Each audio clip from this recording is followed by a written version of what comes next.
ஐயாவுடைய இந்த ஆண்டபரமுறை புத்தகம் வந்து நமக்கு சோழர் பற்றியும் பல்லவர் பற்றியும் அதற்கு பிற்பாடு பண்டாரவன்னியன் இன்னை ஏனை எளிய வந்து பார்த்தீங்கன்னா பல மன்னர்களை பற்றி வந்து குறிப்பிட்டிருக்கோம். அதே சமயம் இந்த புத்தகத்துல சில வரலாறுகள் வந்து பார்த்தீங்கன்னா விடப்பட்டிருக்கு. ஒன்று சேரர்கள் மற்றும் வந்து சாளுக்கியர்கள் அவர்களையும் சேர்த்திருந்த அந்த ஆண்ட பரம்பரை புத்தகம் வந்து முழுமை பெற்றிருக்கும் அப்படின்னு ஒரு சிறியவன் வந்து ஐயா இறைவன் அவர்களுக்கு சொல்லிக்க கடமைப்பட்டிருக்கேன். ஆண்ட பரம்பரையா இருந்த நாம இன்னைக்கு இவ்வளவு தூரம் வந்து பார்த்தீங்கன்னா ஒரு ஆண்ட பரம்பரை பற்றிய வரலாறு கூட தெரிஞ்சிக்க முடியாம தான் இன்னைக்கு இருக்கிற எல்லாருமே இருக்கும். இந்த சபையில கூட பாத்தீங்கன்னா பெருமளவிற்கு பெரியவர்கள் தான் வந்திருக்கீங்க, சிறியவர்கள் யாருமே கிடையாது. அடுத்த தலைமுறையா இருக்கிற நீங்க தான் வந்து இந்த விஷயங்களை தெரிஞ்சுக்கணும், தெரிஞ்சுக்கிட்டு அடுத்த தலைமுறைக்கு எடுத்துட்டு போய் சேர்க்கணும். அப்படியாப்பட்ட ஒரு சூழல் கூட இங்க இல்லை.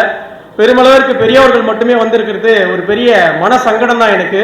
ஏன்னா என்னை போன்ற இளையோர்கள் வந்து நிறைய பேர் வந்தாதான் அடுத்த தலைமுறைக்கு இந்த வரலாறுகளும் இந்த விஷயங்களும் நமக்கு இருக்கிற எல்லா அரசியல் புரிந்துணர்வுகளையும் எடுத்துட்டு போய் சேர்க்க முடியும்.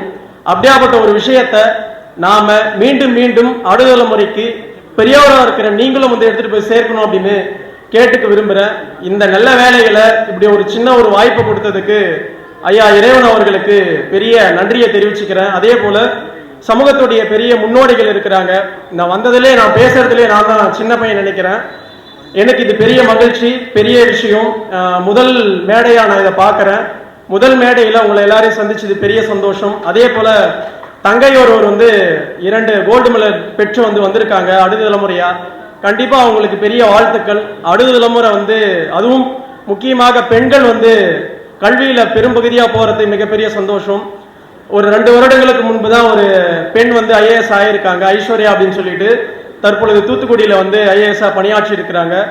அப்படியாப்பட்ட பெண் பிள்ளைகள் பிறந்திருக்கிற இந்த சமூகம் மீண்டும் மீண்டும் மிகப்பெரிய அதிகாரத்துக்கு போகணும் அப்படின்னும் இந்த வாய்ப்புக்கு நன்றி கூறி விடைபெறுகிறேன். நன்றி, வணக்கம்.